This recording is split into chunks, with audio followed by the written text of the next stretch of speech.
Hello बच्चों, कैसे हैं? सब ठीक है ना? पढ़ने में मन लग रहा है ना? जो मैं पढ़ा रही हूँ समझ में आ रहा है कि नहीं? अच्छे से पढ़ रहा है ना? बहुत ही इंटरेस्टिंग सब्जेक्ट है। तो अभी हम लोग पढ़ क्या रहे हैं?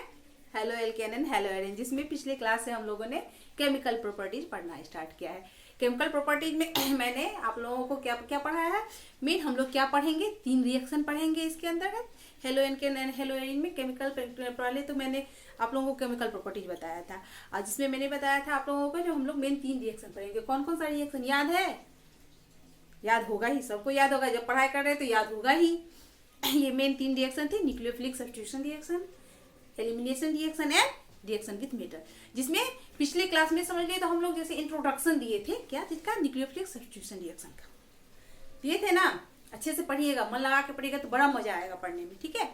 तो आज हम लोग न्यूक्लियोफिलिक सब्स्टिट्यूशन रिएक्शन में क्या पढ़ेंगे? SN1 and SN2। जिसमें आज हम लोग SN1 पढ़ेंगे। मैंने पिछली क्लास में बताया था इसमें हम लोग 2 पढ़ेंगे, SN1 एंड SN2 रिएक्शन पढ़ेंगे। तो आज मैं आप लोगों को SN1 रिएक्शन पढ़ाऊंगी, ठीक है। तो वेलकम टू माय चैनल। मैं मीनाक्षी झा आ गई फिर से आपके लिए, आपका अपना केमिस्ट्री का क्लास लेके। चले स्टार्ट करें पढ़ना। चलिए SN1 रिएक्शन। अब SN1 रिएक्शन का फुल फॉर्म तो मैं पिछले क्लास में बताई हूँ, तो आज फिर स्टार्ट करी हूँ, तो फिर से आप रिविजन कर लीजिए। SN1 for what is SN1? तो SN1 क्या होता है? S for substitution, N for nucleophilic and 1 for unimolecular. क्या होगा? 1 फॉर यूनिमोलिकुलर, ठीक है। तो आज हम लोग SN1 रिएक्शन पढ़ते हैं। तो SN1 stand for nucleophilic substitution reaction, और 1 represent the fact that the rate determining step is unimolecular. जो रेट डिटरमाइनिंग स्टेप जो होता है वो यूनिमोलिकुलर होता है, ठीक है। तो जैसे अब हम लोग पढ़ते हैं, आइए मान लीजिए हम क्या पढ़ रहे हैं, इसका देखते हैं। SN1 रिएक्शन किसका? टर्सरी ब्यूटाइल का, CH3 और CBr, ठीक है। इसका हम देखते थे, क्या देखते हैं? SN1 reaction. अब इसका जो हम SN1 रिएक्शन देखेंगे तो वह भी वैसे ही मैं बता रही हूँ। तो इसमें क्या होगा टर्सरी ब्यूटाइल में? तो मान लिया हम लोग को क्या मिला, इसका क्या इसके साथ करेंगे हम? न्यूक्लियोफिलिक सब्स्टिट्यूशन देंगे तब ना। तो ये हम हाइड्रोक्सी दे देते हैं न्यूक्लियोफिलिक सब्स्टिट्यूशन में। न्यूक्लियोफाइल मेरा हाइड्रोक्सी हो गया, ठीक है। तो इसमें जो करेंगे ये क्या होगा? तो क्या बनेगा मेरा? क्या बनना है मेरा? CH3 टर्सरी ब्यूटाइल अल्कोहल बनाना है, बनेगा ना। क्यों? मालूम है हम लोगों को जो हेलो एल्केन जो होता है, कार्बन और हेलोजन के बीच जो बॉन्ड होता है, ये कैसा बॉन्ड होता है? पोलर बॉन्ड होता है। पोलर मीन्स एक पे प्लस चार्ज एंड एक पे माइनस चार्ज, है ना। तो क्या होता है? कार्बन की अपेक्षा हाइड्रोजन क्या होता है? मोर इलेक्ट्रोनेगेटिव होता है। तो वो क्या करता है? थोड़ा सा इस बॉन्ड में भी थोड़ा सा इलेक्ट्रॉन अपनी तरफ खींच के रखता है। अपना इलेक्ट्रॉन क्या करते हैं? थोड़ा सा अपना इलेक्ट्रॉन अपनी तरफ खींच के रखता है। तो इसमें स्लाइटली क्या होता है? माइनस चार्ज, एंड कार्बन पे स्लाइटली प्लस चार्ज। ये हो गया पोलर। तब जब ये पोलर बॉन्ड क्लीवेज होता है तो क्या होता है? ये न्यूक्लियोफाइल जब इस पे माइनस चार्ज इस पे अटैक करेगा ना इस पे, ये तो हो गया प्लस चार्ज और ये हो गया माइनस। किस पे अटैक करेगा? इस ग्रुप पे अटैक करेगा। तो क्या हो जाएगा? OH यहाँ आ जाएगा, ये क्लीवेज होके टूट के होके Br निकल गया। तो ये रेट डिटरमाइनिंग जो है उसका क्या होता है? रेट ऑफ रिएक्शन जो होता है, रिएक्शन का जो रेट डिटरमाइनिंग होता है, क्या होता है? तो रेट ऑफ रिएक्शन जो होता है वो किस पे डिपेंड करता है?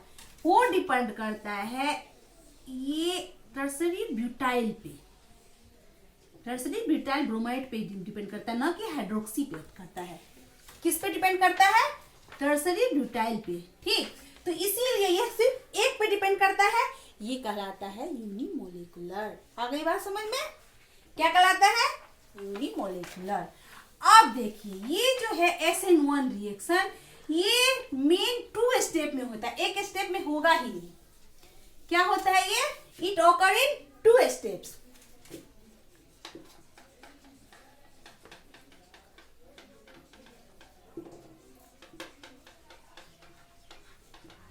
ये 2 स्टेप में होता है।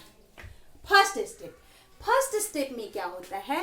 फर्स्ट स्टेप में ये हैलाइड जो है, हेलो एल्केन जो होता है, उसमें कार्बन और हेलोजन के बीच का जो बॉन्ड होता है वो क्लीवेज होता है, टूटता है।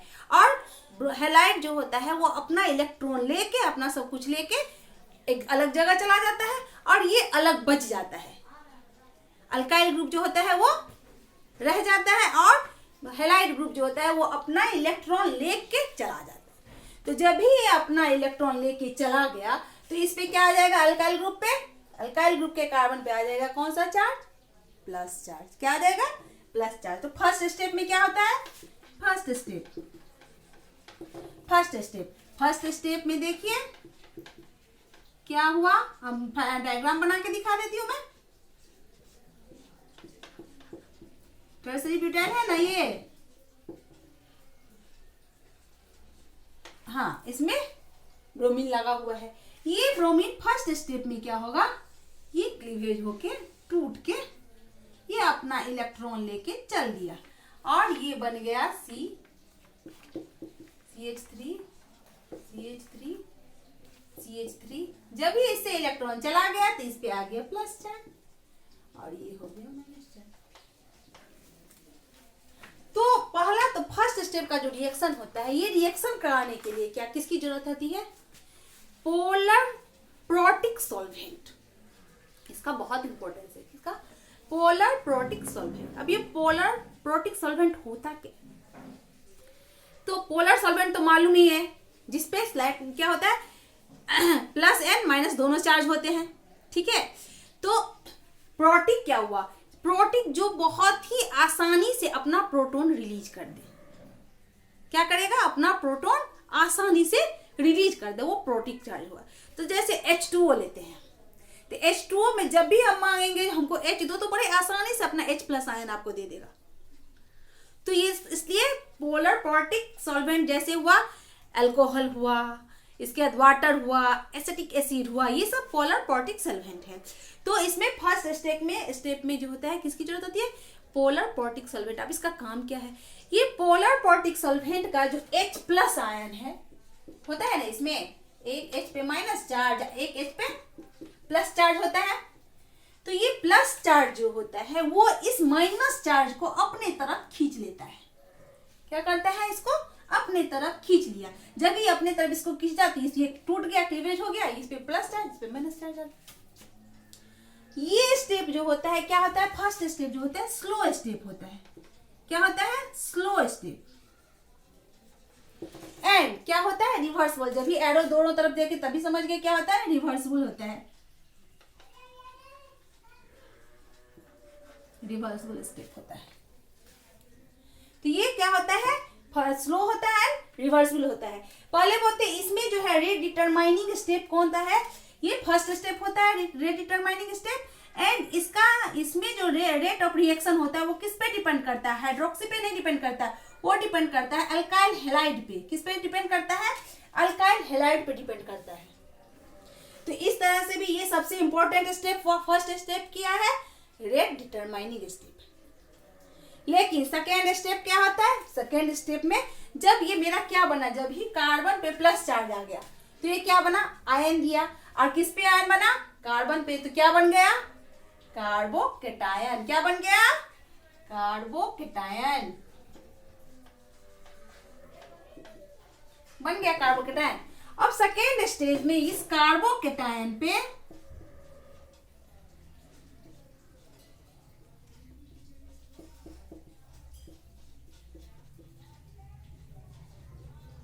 ये न्यूक्लियोफाइल हाइड्रोक्सी न्यूक्लियोफाइल अटैक किया। जब ये अटैक किया तो क्या हो जाए, क्या बना मेरा, CH3। इसका ये माइनस प्लस की तरफ अट्रैक्ट हुआ, चला गया, ये बन गया CH3OH, अल्कोहल बन गया मेरा, बन गया। तो ये क्या हुआ, 2 स्टेप में ये रिएक्शन होता है। कितने स्टेप में होते हैं, 2 स्टेप में। फर्स्ट स्टेप में क्या होता है, कार्बोकेटायन बनता है और कार्बोकेटायन बनके ये जो होता है हैलाइड आयन ब्रेक कर जाता है। एंड क्या सेकेंड स्टेप में न्यूक्लियोफाइल अटैक करता है एंड क्या बनता है मेरा, अल्कोहल बन गया, हाइड्रोक्सी बना था, न्यूक्लियोफिलिक सब्स्टिट्यूशन रिएक्शन यही हुआ, ठीक। और सब्स्टिट्यूशन क्या, तो ये क्या किया, ब्रोमाइड को उसके जगह से हटा दिया और उसके जगह पे खुद आ गया, तो यही ना हुआ सब्स्टिट्यूशन, प्रतिस्थापित कर दिया, उसके जगह को हटा के उसके जगह पे खुद आ गया, तो हो गया सब्स्टिट्यूशन। अब चूंकि ये रिएक्शन है तो रिएक्शन हो गई, प्रतिक्रिया हो रही है, तो इसका मीनिंग पूरा हो गया, substitution reaction, nucleophilic substitution reaction, unimolecular. सबको समझ में आ गया बच्चों क्या होता है ये 2 स्टेप में होता है। फर्स्ट स्टेप के लिए क्या जरूरी है, पोलर प्रोटिक सल्फेंट की जरूरत होती है। फर्स्ट स्टेप ही क्या होता है, रेट डिटरमाइनिंग स्टेप होता है, ये स्लो स्टेप होता है और ये रिवर्सिबल स्टेप होता है। और सेकेंड स्टेप में न्यूक्लियोफिलिक अटैक, न्यूक्लियोफाइल अटैक करके क्या करते हैं, न्यूक्लियोफिलिक सब्स्टिट्यूशन रिएक्शन करवाते हैं। चलिए और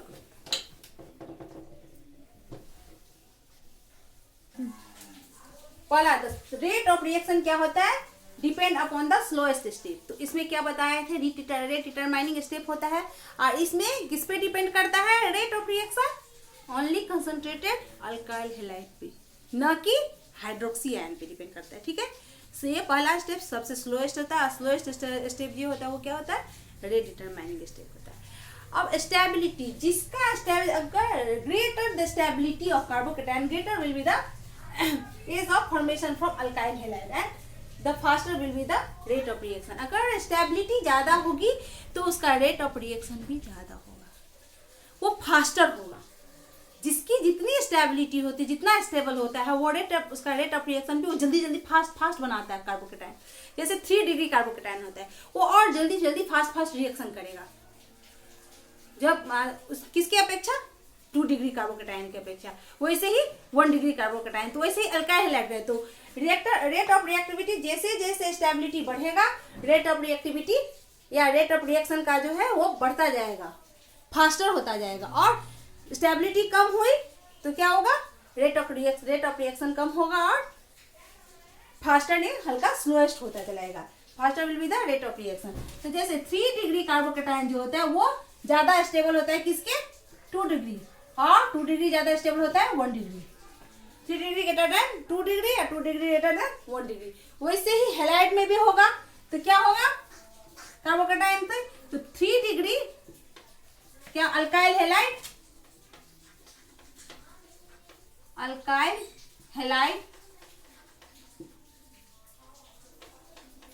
मोर स्टेबल ग्रेटर देन किसका, 2 डिग्री अल्काइल हैलाइड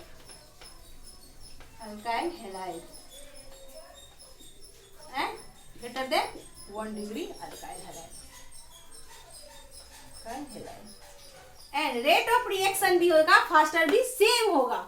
3 डिग्री का ज्यादा होगा, 2 डिग्री का उससे कम एंड 1 डिग्री का सबसे कम। कैसे, मैं बता देती हूँ। जैसे ये ज्यादा फास्टर काम करेगा, ये हो गया 3 डिग्री, पहले मैं बताई थी ना तुम आप लोगों को, तो 3 डिग्री या 2 डिग्री या 1 डिग्री कार्बोकेटायन कैसे बनता है, क्या होता है। इसमें कार्बन जो है तीनों तरफ से किससे जुड़ा हुआ है, कार्बन से, तो वो 3 डिग्री हो गया। 2 तरफ से जुड़ा होगा,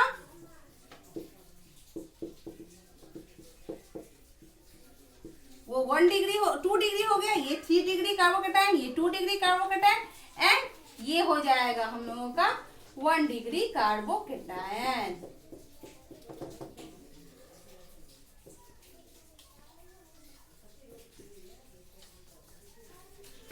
हो गया, आ गई बात समझ में। तो रेट ऑफ रिएक्शन जो होता है वो किस पे डिपेंड करता है, स्टेबिलिटी पर। जो जितना स्टेबल होगा, तो 3 डिग्री का जो होता है वो ज्यादा स्टेबल होता है, 2 डिग्री उससे कम स्टेबल होता है, और 1 डिग्री। तो जो 3 डिग्री अल्काइल हैलाइड जो होगा वो सबसे अच्छा क्या होगा, SN1 रिएक्शन दिखाएगा।